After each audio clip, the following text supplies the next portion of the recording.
Yang kedua, ibadah tanpa peran.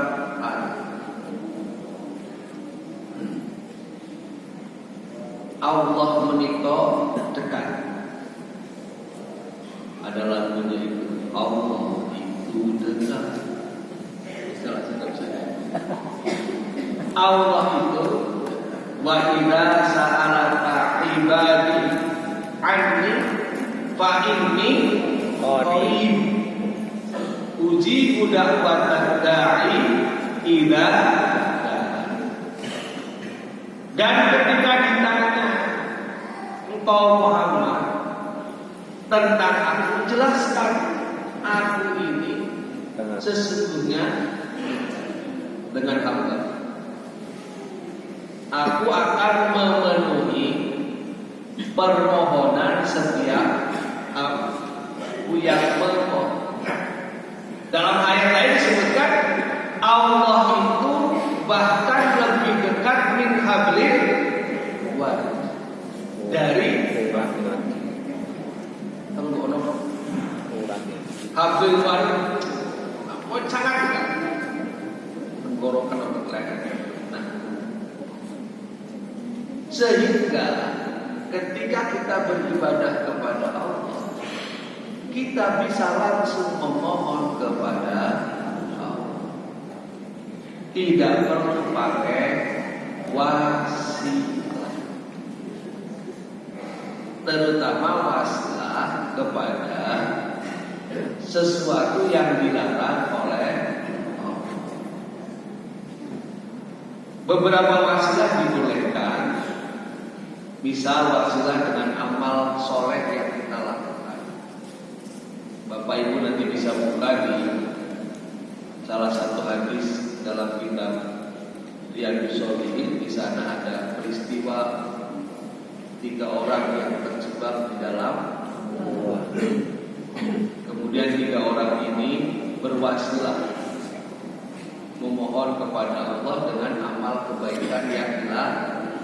Akhirnya karena izin Allah, pintu gua tersebut atau batu yang menutupi gua tersebut terbuka dan 3 orang ini bisa.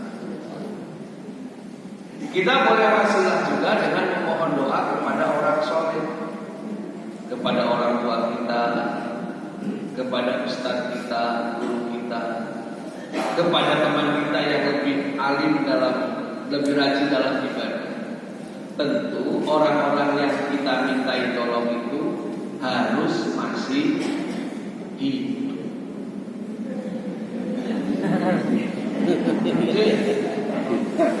Harus masih hidup. Sudah mati repot gimana?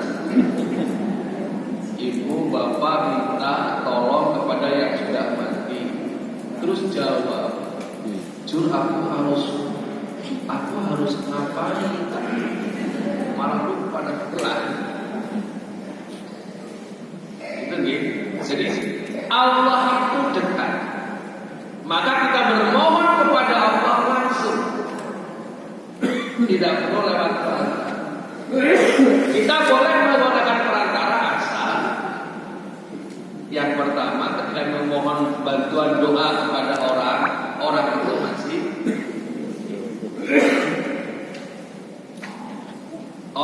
masih kalau amal soleh boleh kita juga berwasilah dengan amal soleh. Mohon maaf, bisa bapak ibu punya sakit, ya kok perasaan kok nggak sembuh atau mungkin berat sekali sakit. Dulu suami atau istri, anak tidak pernah tahu kita pernah melakukan sebuah kebaikan. Tidak ada yang tahu, tetangga saja. Kita dulu pernah melakukan kebaikan dan tidak ada yang tahu kecuali diri. Kemudian kita berdoa kepada Allah, ya Allah, saya dulu pernah melakukan sesuatu ini, dan alhamdulillah sesuatu ini sekarang saya lihat nampak hasilnya. Kalau memang itu ikhlas karenamu ya Allah dan ridho dengan amal yang telah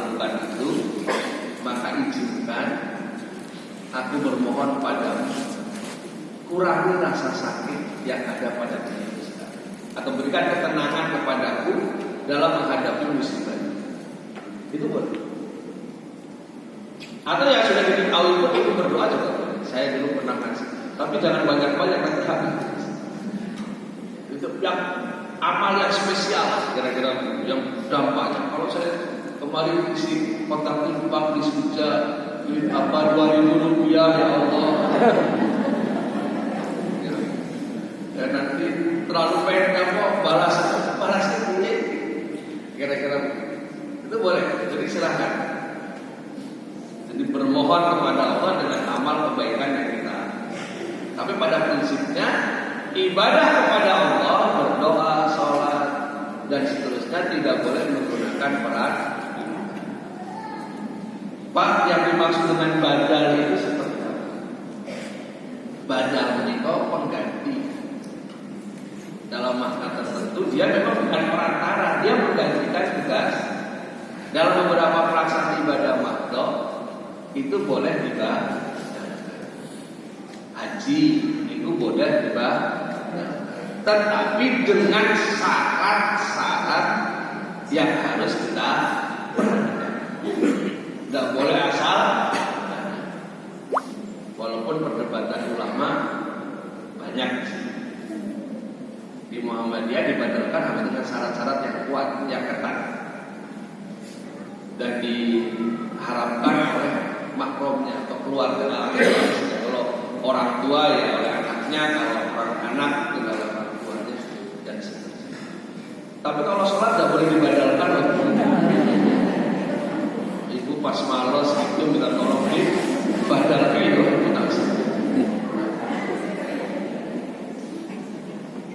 puasa juga. Walaupun ada yang mengatakan ketika ada keluarga kita yang sudah meninggal, dia sudah bernazar puasa, belum sempat berpuasa, maka ahli warisnya yang meninggal mempuasakan. Tapi sudah benar-benar meninggal. Kalau masih sakit tidak boleh. Kalau masih sakit masih sugeng, masih ada.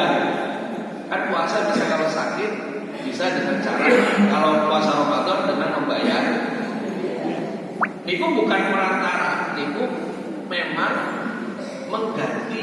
Kalau perantara itu kita mau naik ke lantai 2, ya lewat tangga. Kita mau dari lantai dasar ke lantai 1, ya lewat tangga. Berarti perantaranya itu kan tidak mengganti. Tangga itu bukan mengganti tangga, bukan mengganti tangga. Ibu berhenti di tangga itu, kan tidak bisa. Lantai berapa? Lantai 2, belum sampai lantai, masih di tangga. Kira-kira itu peran. Yang ketiga, ikhlas. Wa ma umiru illa liya'budullaha mukhlishina. Dalam hadis yang sering kita kenal juga disebutkan bahwa innamal a'malu binniyat. Segala sesuatu itu tergantung ikhlas. Mengharap ridho. Itu prinsip yang ketiga. Saya tidak akan menjelaskan.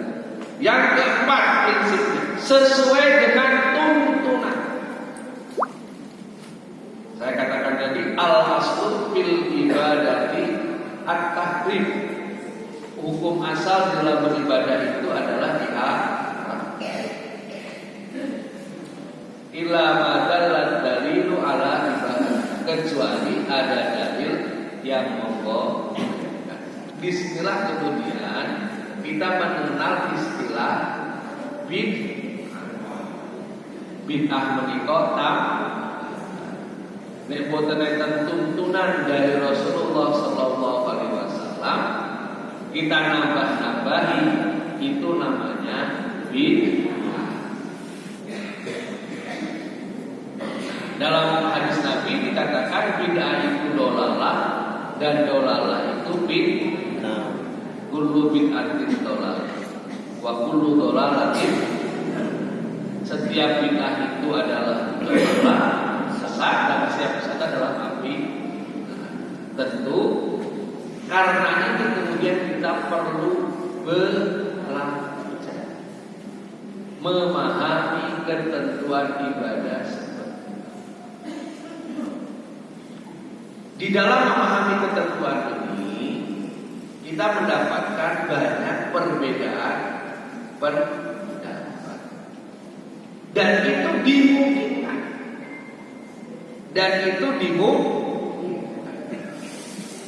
sehingga kadang-kadang perbedaan pendapat itu kalau tidak kita pahami dan kita sikapi dengan baik, justru malah kontraproduktif. Tapi kalau kita pahami dan sikapi dengan baik, maka insya Allah kita bisa saling tasamuh, saling bisa memahami. Bagaimana kita, karena kita Muhammadiyah, maka yang menjadi rujukan adalah bagaimana cara Muhammadiyah memahami tentang dalil-dalil ada cara bagaimana memahami dalil, dan itu bisa kita pelajari, kita pelajari itu tidak perlu jadi ahli, jadi ahli nanti ustaznya. Jadi pelajari, cara sholat kita bisa baca buku, atau kalau dengarkan lagi keterangan ustaz-ustaz. Tapi kok ada ustaz mengatakan ini, mengatakan itu, tinggal kita pada pilihan mana yang kita tidak perlu kemudian kita pertentangan. Di dalam pertemuan ini juga kemudian ada juga perdebatan terkait dengan misal hadis. Hadis apa yang bisa dijadikan rujukan? Ada kelompok yang mengatakan hanya hadis sahih yang bisa dijadikan rujukan. Tapi ada yang mengatakan hadis sahih dan hadis hasan itu bisa dijadikan rujukan. Ada yang mengatakan hadis sahih, hadis hasan, hadis lemah itu bisa dijadikan rujukan. Yang tidak ada yang mengatakan hadis palsu, tidak ada. Jadi dari tiga memaknai hadis ini pasti akan terjadi perbedaan. Bagi kelompok yang mengatakan hadis itu lemah, maka dia tidak akan melakukan itu. Bagi kelompok yang mengatakan hadis itu hasan dan dia berpendapat hanya sahih yang digunakan, maka dia tidak akan menggunakan hadis. Maka saya katakan tadi, ketika ibu bapak mendapatkan sesuatu pelajaran yang ibu bingung dan baru, apa yang disampaikan hadisnya, ibu bisa cross check. Kalau ibu tidak paham ilmunya, nanti bisa tanya kepada ustaz, kalau hadis itu sahih apa? Oh, ini hadis itu. Kalau begitu bagaimana ya ustaz? Kan begitu. Nah, dalam kelompok ini boleh, lihat kita para Muhammadiyah yang diakui sebagai dasar hadis yang makbulah yang diterima sebagai dasar hukum itu, namun hadis sahih dan hadis hasan. Apa perbedaan hadis sahih dan hadis hasan, hadis sahih? Besok kuliah di Fakultas Agama Islam. Gak kapal-kapal mungkin nanti bisa diterangkan, usulkan ada penjelasan tentang hadis. Kalau ahlinya terkode itu waktu Ustaz Syakir, ahli hadis, kalau ahli hadis, beliau bisa terangkan apa itu sahih, syaratnya seperti apa. Tapi jangan dibuat jelimet ya Pak, dibuat pengetahuan. Yang jelimet dia yang belajar di Fakultas Agama. Baik, wah berapa soalnya. Kemudian memelihara keseimbangan unsur rohani dan jasmani. Jadi kita beribadah itu tetap harus mempertimbangkan unsur jasmani dan dalam hadis kan disebutkan ada yang pengen puasa terus, tidak boleh. Harus puasa sehari puasa. Ada waktu kapan bu? Ada Ada yang pengen sholat malam terus, nggak boleh. Ada jatah juga untuk istri. Kan begitu Pak. Nek bapak sakit sholat malam terus, karena sudah sepuh, karena teman itu juga bingung. Sholat malam.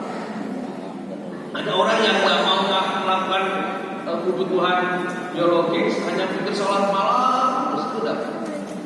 Karena ada aspeknya. Nah, kira-kira begitu. Nah itu harus menjaga keseimbangan. Ada aspek sholat terus nggak bisa. Harus ada aspek yang lain. Ada rekreasi, healing, sana melihat fenomena. Baru kemudian kita sholat lagi dan seterusnya dan yang terakhir dari prinsip beribadah itu adalah mudah dan meringankan. Mudah dan meringankan. La yukallifullahu nafsan illa wus'aha. Yuridullahu bikumul yusra wa la yuridu bikumul usra.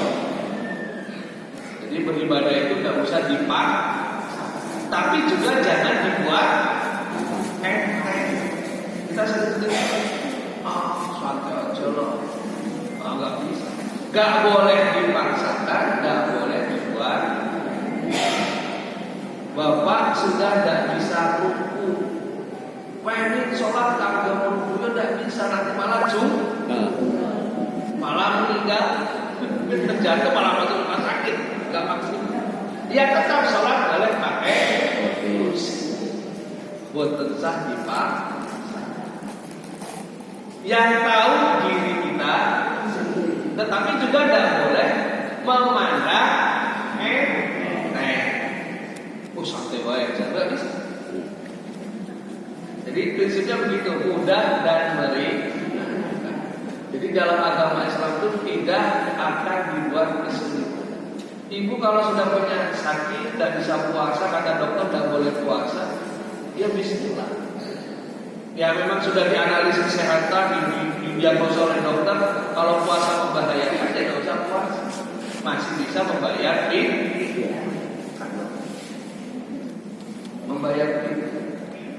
Nah maka kemudian, tapi tentu tidak asal, aku sakit, padahal sakitnya cuma sakit gigi, tidak usah. Atau sakitnya sakit paru, nggak bisa. Ya tetap sakit yang betul-betul berat dan membahayakan kalau kita tetap puasa. Bapak Ibu yang dirahmati oleh Allah Subhanahu Wa Taala, terakhir terkait dengan ibadah nafilah, nawafil atau sunnah menikah, saya kira kita sudah sama paham. Jadi fungsi ibadah mahdoh itu yang utama, nawafil, nafilah, sunnah menikah untuk mendukung ibadah. Contoh ibadah nawafil, ibadah nafilah atau sunnah menikah yang disebutkan dalam Himpunan Fiqh Sini itu setidaknya ada 3 bagian. Ada banyak hal tapi ada 3 bagian. Yang pertama sholat rawatib, sholat yang mengikuti sholat wajib. Ya ketika qobliyah menopo, saya kira Bapak Ibu sudah paham ada qobliyah subuh, qobliyah dan ba'diyah zuhur, kemudian ba'diyah maghrib dan ba'diyah, kemudian duha, salat duha. Salat duha menikah hakikatnya salat untuk tanda syukur dan gembira kepada Allah. Jadi bukan tanda pengen rezeki. Sanes, niku tanda syukur dan gembira kepada Allah. Bahwa nanti dapatkan rezeki, alhamdulillah. Nah, salat yang ini yang kadang memang masih berat kalau kita lakukan secara rutin, tapi mudah-mudahan kita dimudahkan oleh Allah menikah salat tahajud. Salat tahajud baik di dalam bulan Ramadan maupun di luar bulan. Salat tahajud atau salat lain atau salat tarawih di dalam bulan Ramadan. Kalau di luar bulan Ramadan namanya salat tahajud. Dimulai dari sepertiga, lebih utama di sepertiga malam, tetapi boleh dari awal. Jadi kalau ibu sangat capek sekali, ya habis sholat isya, sholat sunnah, itu capek sekali, nggak sholat 2 rakaat dulu sama sholat witir, tidur nanti subuh langsung. Tapi kalau sudah witir, sebelum subuh bangun lagi bisa tambah sholat sunnah, tidak boleh tambah witir karena witir cuma 1 kali dalam. Bapak Ibu yang dirahmati Allah Subhanahu Wa Taala, saya kira itu yang dapat saya sampaikan. Saya tidak mungkin detailnya bisa lebih lanjut lagi, tapi macam sholat rawatib, duha, sholat tahajud, niku ahlinya itu sakit jemaah. Ya makanya ada bukunya toh dia buat. Nah, saya kira itu. Terima kasih. Mohon maaf. Mudah-mudahan Allah senantiasa menyabarkan iman, Islam dan